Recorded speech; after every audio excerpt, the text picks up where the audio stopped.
Hey, welcome friend. In today's video, I'm going to share with you how I quit my day job at 30 years old. If you stay to the end, I have a few bonuses for you.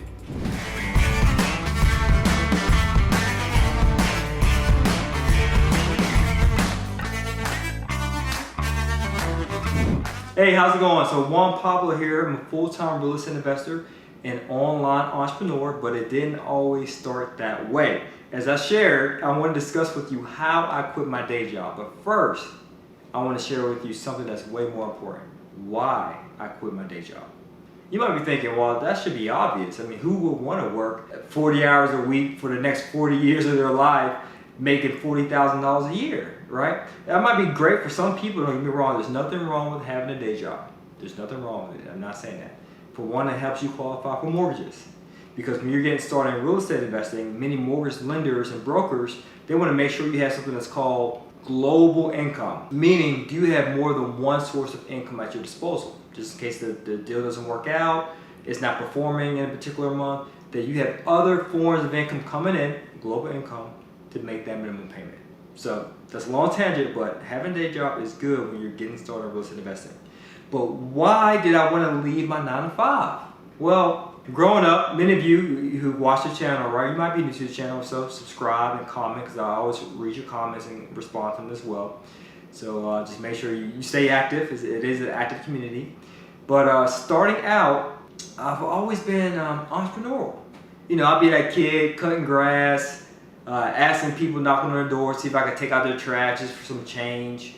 Or I would sell candy after school. I would be that lunch lady where as we're playing basketball, everyone's thirsty and hungry, invite them over to my mom's house because she's the quote unquote candy lady, but really it's my operation. You know, I would beg my mom to take me to Sam's Club or to Walmart to buy candy, sodas, and so forth for the low, excuse my vernacular, and resell it high, right? So I've always been entrepreneurial.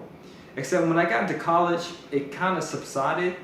I guess because I became more of a frat bro, you know, shout out to Kappa Alpha Psi fraternity, and hung out a lot. Don't get me wrong, my grades were still decent. I still graduated with a 3.2 GPA, major in economics, and minor in statistics. So I did fairly well. However, I couldn't land a job. And you know, going through school, I've realized I've lost my entrepreneurial spirit because I'm not sure if it was just societal norms or maybe subconsciously I was being told, you know, being in that environment for 4 years, right? Being groomed to become an employee, right? So that's probably why I stopped trying to make money selling stuff and trying to be entrepreneurial, have some side gigs. And that pretty much worked while I was in college. I had day jobs, right? Or part-time, because I paid myself through college, right? I had a scholarship and the rest of the money came out of pocket. Or I got a few loans as well. So my senior year, I'm gonna get to it now. There's a long with the story, but I just want to share with you my story.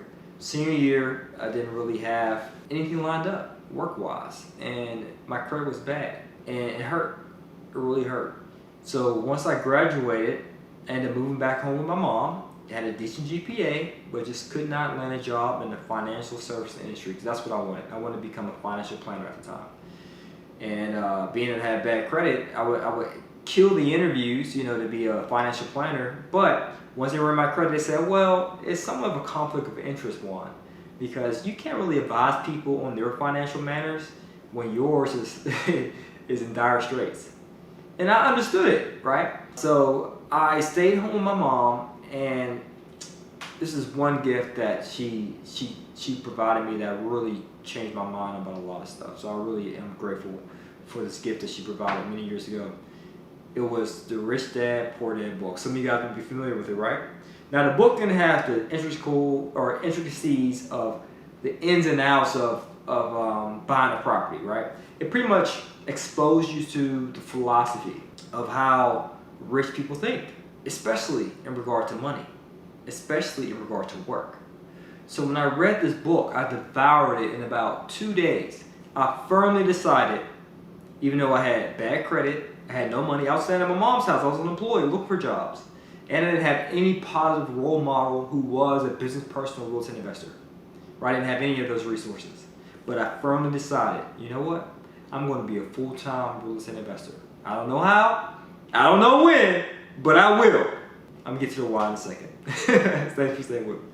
So I ended up getting a job in New York City, and while I'm in New York City, I had an experience with my supervisor in which she reprimanded me for giving results. I'm not going to go into the full details because I have it in my book. And when I was reprimanded when I should have been congratulated, that really hurt because I was being creative and I wanted to get great results, which I did. But it was just me thinking outside the box, which wasn't aligned with the government, the job that I got in New York. And at that moment, I decided to write up. I didn't say turn in. I decided to draft my resignation letter and I posted it in my cubicle so I could review it day in and day out. And I started networking. And when I networked with one of my mentors, meeting with him one-on-one was just transformational, right? If you don't have a mentor, if you don't have anyone who can provide you with guidance or counsel, I highly recommend it. His guidance, even if it was just once a month, a group setting once a month, helped transform me from a BFC, a broke, frustrated chump, into a financially free and independent real estate entrepreneur. And he told me, as I'm looking at you, right, he told me, my goal for you is to say goodbye to the 9 to 5. So that brings me back to my question. Why did I want to quit my day job? Well, I always thought that I was entrepreneurial and that I didn't want to have any ceiling on my earning potential. And I realized, being an employee, being in school and so forth, that trading my hours for dollars didn't make financial sense to me. I'd rather create a system and have teams so that way I'm able to leverage that so I can get income without me trading my hours for dollars. Why did I want to quit my day job? I wanted to be fully rewarded for this, my thoughts. I didn't want to get paid off my hand. I wanted to get paid off my thoughts, right? If I'm able to structure a deal and just put in the brain power or maybe the legwork initially at once, and then close, then I should be able to live off that cash flow each day thereafter. I just did all the legwork once. And plus I had some inner emotional motivations, right? Oftentimes I felt that I was overworked, underpaid, of course not appreciated for the creative juices that I had goozing throughout the work environment, but might have got, I was working outside the lines of certain things, being creative, and I was penalized for that, and I want to be creative. And another reason why I wanted to quit my day job, I wanted freedom. I know that's a loose word nowadays where people talk about financial freedom, financial independence, but it is truly amazing. It's an amazing feeling to be able to wake up whenever you want and do whatever you want to do with whoever you want to do it with. It's amazing, right? So of course, being that you might be ambitious, and being that you are, I'll say, somewhat the owner, right, of being a real estate investor, it does require you to hold responsibility, accountability. It does require you to set things up, right? And oftentimes you go through things through trial and error, so you might get some bumps and bruises along the way, but it's well worth it. And this is the reason why. This is a quote that I love. Entrepreneurs, in this case real estate investors, because my goal is to make sure you're a real estate entrepreneur, not just a landlord, where you're sweeping the floor, you're showing vacant units to tenants, you're evicting them, you're also sending out invoices or rent notices, things like that. No, you don't want to be a landlord, you want to be a real estate entrepreneur. A real estate investor who has systems and teams in place. That's the definition of a real estate entrepreneur, okay? So I want you to get to that point where it's automated. Right? And that brings me back to the quote, which is, entrepreneurs in the beginning do what most people won't do so that they can later do what most people can't do.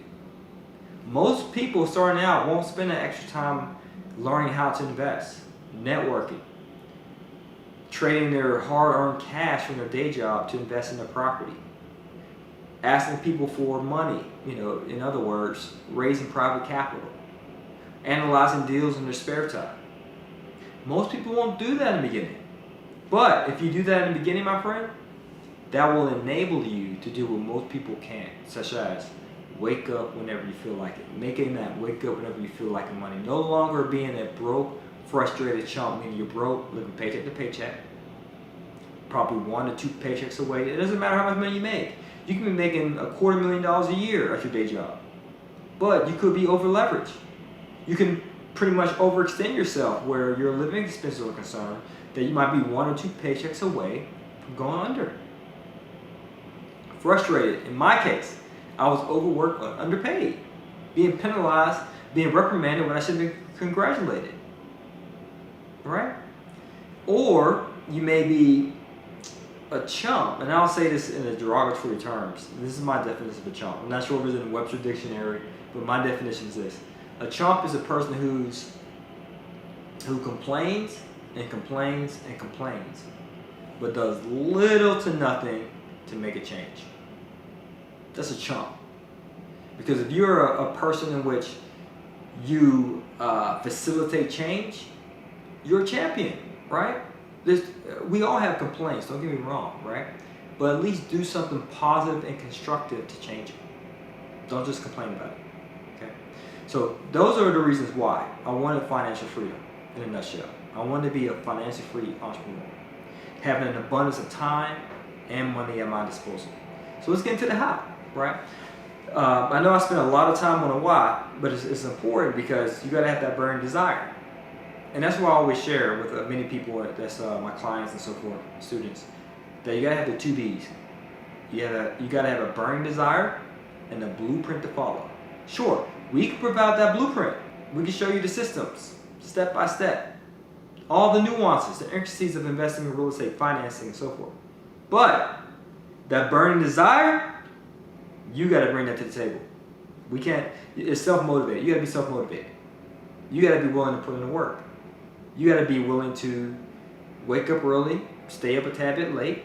You gotta be willing to make those short-term sacrifices to get to that next level of success. And that's one thing I realized.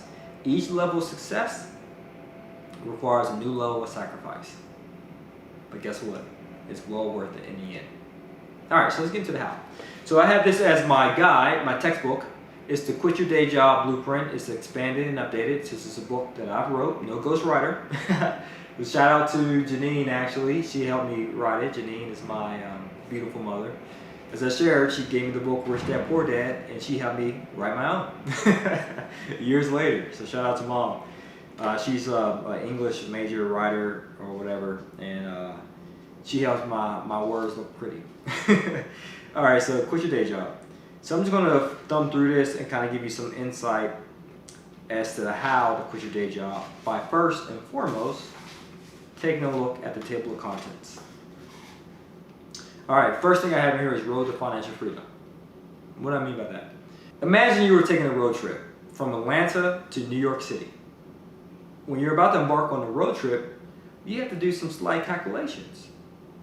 One is, well, how are we going to get there? What mode of transportation are we going to use to get there? Are we going to fly? Are we going to drive? Are we going to catch the train? Are we going to carpool? You know, you have to think of all, are we going to walk? Of course not, but you get my drift. You have to focus on the mode of transportation to get there. But the first step is you determine your starting point and your ending point. Then once you select the mode of transportation, you have to analyze the cost.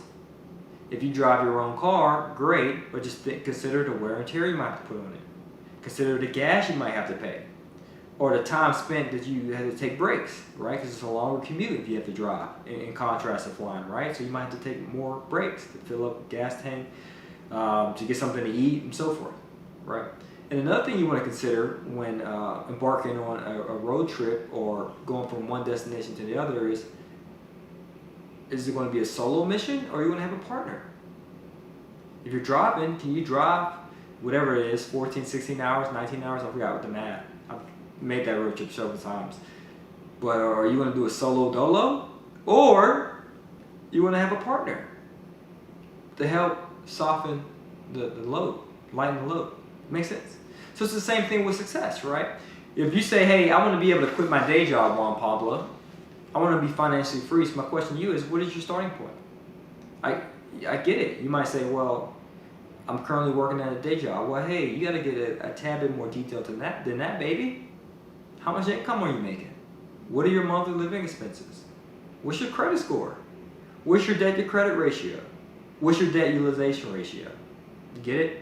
Because in real estate, right, and I got this often, you know, similar to you watching YouTube videos and reading books, podcasts, and all that good stuff. I hear so many gurus, quote unquote, discuss real estate investing techniques, strategies, secrets. It's all good, don't get me wrong, but they neglect one important factor: financing. Right? If you're like me, getting started, I didn't have a rich uncle, or I didn't grow up with a silver spoon in my mouth. I didn't have access to like $100,000 or $1 million just lying around somewhere. Right? I started off after graduating from college, getting my first real job at the government, making $39,000 a year. Right? So I didn't have that capital to invest starting out. So I had to leverage my personal credit. I had to leverage my resources to get financing so that I acquire income producing assets. And that's why I love real estate, right? It's because it's highly leverageable. You can walk into a bank and say, hey, I want to buy this property. I'm going to use this prop. It's for the camera equipment. Hey, I want to buy this 12-unit apartment building, but guess what? I want you, lender, to give me 80% of the money. There's not too many assets you can just walk in the bank and do that with, right? So that's one of the reasons why I chose real estate. And that gets me to the next point about the road to financial freedom, your mode of transportation. Because some people may say, hey, I want to fly there. I'm going to get there as quickly as possible. Or, hey, I just have an affinity towards real estate. I just like the way it touches, it feels, I can see it, I can walk inside. Some people say, hey, well, I'm more of a big fan of trading, you know, commodities, Forex. Hey, I'm a big fan of online business. Hey, I'm a big fan of brick and mortar. I want to have my own retail. Hey, I'm a big fan of manufacturing. Hey, I'm a big fan of service businesses, you know, barbershops, hair salons, and so forth. Hey, I want to have a bunch of coin laundry. There's many different vehicles to get to financial freedom, but just choose one. Don't say, well, I'm going to drive from Atlanta to South Carolina, and then from South Carolina to North Carolina, I'm going to catch the train, and then from North Carolina to Virginia, I'm going to fly, and then from Virginia to New York, I'm going to catch the Amtrak. No! What is the point of doing all that? Typically, you focus on one mode of transportation. Why? Specialization. You understand exactly how that vehicle will take you from where you're at to where you want to go. And you also have to consider who you bring with you. Are you going to invest all your money yourself? Well, if you're like me as well, you might have to say, okay, well, I can bring some of my money to the table, but in order to scale this operation, I need investors. I need limited partners. I need private lenders. I need private equity partners. I need a partner to help me acquire these income producing assets to get to my destination of financial freedom. It makes sense? And of course, you got to start making these calculations. Well, how much is it going to cost? And the most important thing is this, and I'll just end this on this first part. So of course, I have many different chapters in here, but I'm just discussing right now just the road to financial freedom, first chapter. And I'm just giving you some insight outside of what's in the book as well, just expounding upon it, right? But it's a lot of good stuff in the book. But the most important thing is this: what is your end goal? What is financial freedom? If I walk I'm in Midtown Atlanta right now. Now, if I happen to walk down the street and I walked up to some random stranger and asked them a question, hey, what do you want out of life? Let me ask you, what do you want out of life? Now, before you answer that, let me give you a typical response. Now, you might be different, right? You might not be the norm. You might be very peculiar, which I appreciate, but most people answer this way. What I want out of life? I want to be happy. I want to be successful. I want to be strong. I want to be healthy. I want great relationships. I want to be rich. I want to be wealthy. I want to be financially free. None of those responses, my friend, are specific, quantifiable, measurable, and don't have a time frame. What am I talking about? You probably heard of it. Yep. SMART goals. Every goal, and we talked about that, your financial freedom, that's your end goal, right? So every goal must be SMART, specific, measurable, attainable, realistic, time-bound. So financial freedom, right? Well, how much income do you need for financial freedom? You might be thinking, well, just to replace my paycheck. No, it's more than that. What are your monthly living expenses? And did you include a margin for error in that calculation? What about your savings? Because you just don't want to quit your day job by getting enough passive income and you don't have enough savings for you, for personal expenses, as well as for your properties. Because you got to have money in the bank for your personal as well as for your business, right? So specifically, how many rental units do you need in your portfolio? Specifically, what units are you going to buy? Not just units, but what markets? What team? A lot of things to consider, right? In order to quit your day job, right? All right, so if you would definitely want to quit your day job and you want to learn more, I highly recommend you check the links below in the description, right? Especially if you want to take a look at the contents and to quit your day job. And one last thing is the bonus. We talked about the road to financial freedom, right? We talked about starting point. We talked about your vehicles. But there's other thing I want to talk about. The strategy. There's many different strategies for real estate investing. You probably heard of it, right?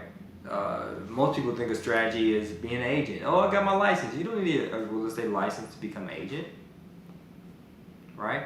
Or, oh, I need to buy beat up properties. No, you don't. You can buy pretty properties, yield plays, yielding cash flow day one of closing. Or you might be thinking, well, I need to fix and flip, fix and rent. I need to do the BRRRR strategy, or maybe wholesale real estate. Buy rental units, single family, maybe multifamily. And I'm acting this out because some people are kind of unsure, right? This is what the strategy that I recommend, that I've took. Of course, take it with a grain of salt. There's more than one way to skin a cat, right? It's your road to financial freedom, not mine, right? So you might have different turns. You might have different detours than I have. You know, when I did it, I could have had a lot of traffic. That slowed my pace down. But it could be nothing but green lights. So you might be able to get to financial freedom much faster, right? It's a different road for everyone, right? But at the end of the day, we're all going to get there, okay? But for me, my strategy was this. I'm going to do buy and hold multi-unit rental properties in a particular market. Cash flow. Yield plays. Not beat up, not distressed. And I'm going to use leverage to acquire them. All right, so that's the bonus. That's my strategy. Take it with a grain of salt. But if you want to learn more, as I shared, check the link below to learn more. As always, guys, this is to your success. Continue to earn passively, live passionately. Peace.